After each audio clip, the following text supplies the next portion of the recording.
himatamaan manni murtii mirga wabii kabajeef hidhaa tursiisuun olaantummaa seeraa ittiin kakatan cabsuudha.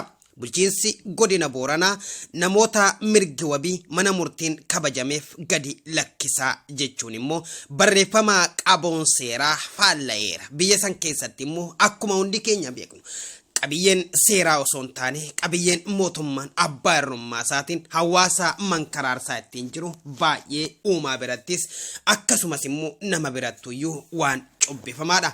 Kana waabeeffachuudhaan immoo barruu ganama kana xiinxalaan siyaasaatii fi akkasumas immoo kaadhimamaan yeroo ammaa kanatti paartii KFO keessa jiru obbo Jawaar Mohaammed nuu qoodan akkasiin isiniif dhiyeessinaa nu hordofaan affeerraa keenya.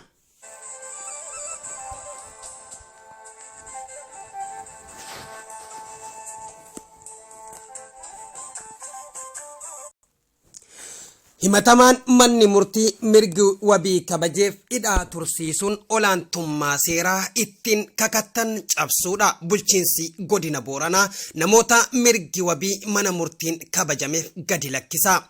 Bulchiinsi Booranaa hidhamtoota siyaasaa 7 dura hidhee yakkuun shororkeessitoota jechuun mana murtii olaanaa godina Booranaatti dhiyeessuun himata yakkee taatullee hidhamtoota manni murtii akkaataa seeraa fi heera biyyattiitiin dhimma jaralaalee mirga wabii kenne yookaan immoo kaabineen godina Booranaa ajaja mana murtii diduun olaantummaan seeraa cabsuun mirga hidhamtootaallee irraa mulqixeetti. 7 dura maqaa seelii shanee ummata keessaa qulqulleessina jedhuun bulchiinsi Booranaa dula namoota jajjaboof sabboontota irratti baneen yoo diqqaate 7 keessatti nama 300 ol godina Booranaa qofa keessaa mana hidhatti guuruun ni yaadatama. Keessattuu magaalaa Yaaballoo dabalate aanaalee qarqara daangaa Oromiyaa irratti argaman irratti xiyyeeffachuun nama diqquma goomu yookaan immoo namoota jajjaboo hawaasa Booranaa keessatti beekamtii qabaniif namoota gama teknooloojiitiin ga'umsa dandeettii fi beekamtii qaban addatti garuu namoota paartii biyya bulchitu hin deeggarre yookaan morman qarriffaan keessa galfachuun duulli dhabamsiisa sabboontota nama akka ogeessa seeratii fi akkasumas immoo barsiisaa yuunivarsiitii Dirree Dawaa kan ta'an Malicha Guyyoo Liiban yookaan abbaa machii Malichaa Galgaloo Saaraa Waariyoo fi nama hedduun abbaa gadaa Dr. Jaldeessaa Guyyoo Kunee faa hidhaniiru.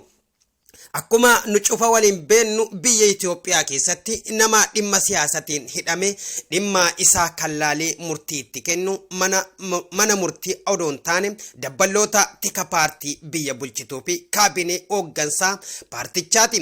Silaa akka aadaa heeraaf seera biyyattiitti to'atama seera tokko shakkama jedhamee gaafa to'atamu qorataan poolisii ragaa irratti qindeeffate abbaa alangatti dabarsuun mana murtiitti dhiyeeffama. Abbaan alangaa himannaa qorataa poolisii irraa argate ilaalee buusee madaaluun himannichi mana murtiitti yoo dhiyaate ulaagaa himannaa ni guutamoo hin guutu jechuun eegi gamaggamteen duubatti murtoo irraa gaheen yoo himannaa guutaaf ta'e mana murtiitti dhiyeeffata. Achiin duubatti manni murtii dhimma sun laalee murtii kenna. Kan kun akkuma jirutti ta'e biyya Itoophiyaa keessatti gaafa nama tokko siyaasa yakkanii mana murtii dhaaban dubbicha mana murtiitti akka seerri biyyattii jedhuun fixa odoon taan gareen tika mootummaa itti barbaadan godha. Addunyaa tana irratti biyyiti to'atamaan seeraa dhimma isaa mana murtiin odoon taane tikoota paartii biyya bulchituutiin xumuratu Itoophiyaa malee hin jirtu. Addunyaan lafa tana irra biyyiti manni murtii tika mootummaa fi dabballoota siyaasatiin hoogganamu Itoophiyaa qofa. Cabiinsa seeraaf dhiittaa mirga ilmaan namaa kana isaan warri manneen hidhaa federaalaa akka Qaallittii fi Qilinxoo keessa turtan sirritti beektan ragallee nuuf baatan kan jedhe barruu kana kan nuuf eeremootu Jawaar Mohaammed. Egaa qophiin keenya ammas akkuma itti fufetti jira. Nu faana turaan affeerraa dhuma keenya.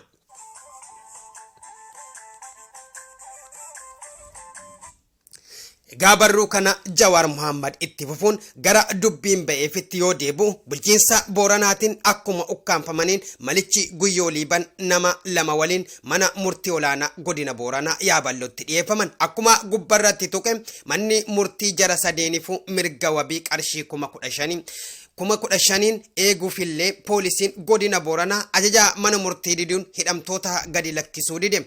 Asirratti wanni hubatamuu qaba. Poolisiin ofitti shirteef dalagdee addoon qabaanne harka lafa jalaatiin caasaa tika mootummaa fi dabballoonni mootummaa kan bulchiinsa godina Booranaa abbaa Guyyoo Galgaloo Boruutiin hoogganaman fageenyatti alkallattiin mana murtii hoogganuudha. Waan ajaa'iba biyya tanatti namuma siyaasa paartii biyya bulchituutti amanetti hojii jajjabeeffamuu qabu ta'e mana murtii biyyatti hooggana.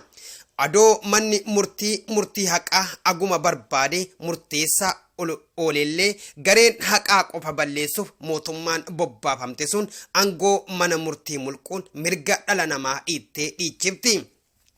Gara xumuratti yoo deebi'e hidhamtoota siyaasaa sadi ta'an manni murtii mirga wabii akkaataa seeratiin eege poolisiin wardiyaa heeraaf seera biyyattii odoon taane wardiyaan paartii biyya bulchituu qofa ta'uun ummata duguugaa jirtu sun gadi lakkisuu didde. Hidhamtootnillee mirga namummaaf dimokiraasii dhoowwatamaniif mana murtiitti ol iyyatan gurraa isaan buusan. Waan nama dinqu hidhamtoota wabii argatan poolisiin dhoowwamuu mana murtiitti dhiyaachuu gaafa dhaga'an gareen lafa bulchinu ofiin jettu dhimmi keessan dhimma gurguddaa siyaasaa waan ta'eef nu yoo barbaanne gara qaama olaanaatti isaan dabarsina, makalaakaayatti isaan kennina, dhimmi keessan sadarkaa godinatti ilaalamuyyuu hin qabu, mana hidhaa federaalaa isaan geessina jechuun doorsisaan sodaachisaa jiran. Walumaa galatti ammatti oliyyannoo hidhamtoota sadeenii isaan dhageessisan aga xumuraa hordofa. Iyyannoo hidhamtoonni siyaasaa godina Booranaa eegi mirga wabiitiin akka gadi lakkifaman manni murtii murteesseen duubatti poolisiin gadi lakkisuu waan diddee manni murtii olaanaa godina Booranaatti dhiyeeffatan. Guyyaan isaa guyyaa 2/10/2012 mana murtii olaanaa godina Booranaatiif yaabello. Iyyattoonni Gooressaa Guyyoo Liiban, Waariyoo Dabbasoo Halaakin, Galgaloo Saaraa Waariyoon dhimmi komii dhiyeeffachuu ta'a. Akkuma amma olitti tuqame nu iyyattoonni maqaa kennaa armaan olitti ibsame guyyaan isaa 20/9/2012 irraa eegalle waajjira poolisii godina Booranatti to'annaa seeraa jala jiraachuu keenya ni beekama. Haa ta'u malee waajjirri poolisii godina Booranaa akkaataa seerri kaa'uun sa'aatii 48 keessatti mana murtiitti waan nu hin dhiyeessiniif guyyaa 24/2012 mana murtii kanatti iyyachuun mirga wabii gaafachuuf dirqamne. Bu'uuruma kanaan manni murtii olaanaa godina Booranaa gaaffii mirga wabii nu dhiyeeffanne deebii barreeffama abbaa alangaa fi falmii afaanii nu iyyattootaa fi abbaa alangaa jedhutti taasifame seera rogummaa qabu waliin eegi qoratee duubatti dhaddacha gaafa guyyaa 26/2012 oolee wabiin akka gadi lakkifamnu ajaja dabarsee jira. Haa ta'u malee waajjirri poolisii godina Booranaa ajaja manni murtii olaanaa godina Booranaa moggatti dhiisuun haala dureewwan barbaachisan hundaa eege xumurreen duuba gadi nu lakkisuuf eeyyamamaa waan hin ta'iniif ammallee irra deebine manni murtii kun mirga wabii kennaa akka nuuf kabachiisu guyyaa caamsaa 27/2012 iyyannoo dhiyeeffanne. Bu'uuruma kanaan kabajamaa manni murtii kun deebii barreeffamaa fi afaanii waajjirri poolisii dhiyeessee fi yaada kenna eege caqaseen duubatti seera rogummaa qabu waliin galmee qoratee sababbii yookaan immoo deebiin waajjirri poolisii godina Booranaa dhiyeesse gahaa yookaan quubsa miti jechuun dhaddacha caamsaa 28/2012 ooleen yeroo lammaffaa mirga wabiitiin akka gadi lakkifamnu waajjirri poolisii godina Booranaa ajajee jira. Haa ta'u ammallee haala dureewwan barbaachisan cufa xumurrus waajjirri lakkisuuf eeyyamaa hin taane deebii tokkoon malee guyyaa tokko eeginu bulcheen duubatti guyyaa caamsaa 29/2012 sa'aatii 3tti mirga namummaa kennaa sarbuun ta'e jedhanii ittiin gaafatamummaa jalaa ba'uuf jecha konkolaataan fe'amne waajjira poolisii magaalaa Yaabalootti geeffamne. Haala kanaan taanaan mirga uumamaa fi heeraaf seeraan arganne kan manni murtii kun akka nuuf kabajamu yeroo lama irra deddeebi'ee ajaja mulqamne yeroo ammaa kana waajjira poolisii magaalaa Yaabalootti argamna. Mirgi namummaa fi dimokiraasii nuti iyyattoonni badii tokko malee sababa ilaalcha siyaasaa keenya fi yaada keenya bilisaan ibsanne qofaaf aangawoota paartii biyya bulchituutiin sarbamne akkuma jirutti ta'e haala kanaan biyya heera fi seeraan bultu keessatti murtee fi ajajni mana murtii kabajamuu dhabuun olaantummaa seeraa cabuun baay'ee nu gaddisiise.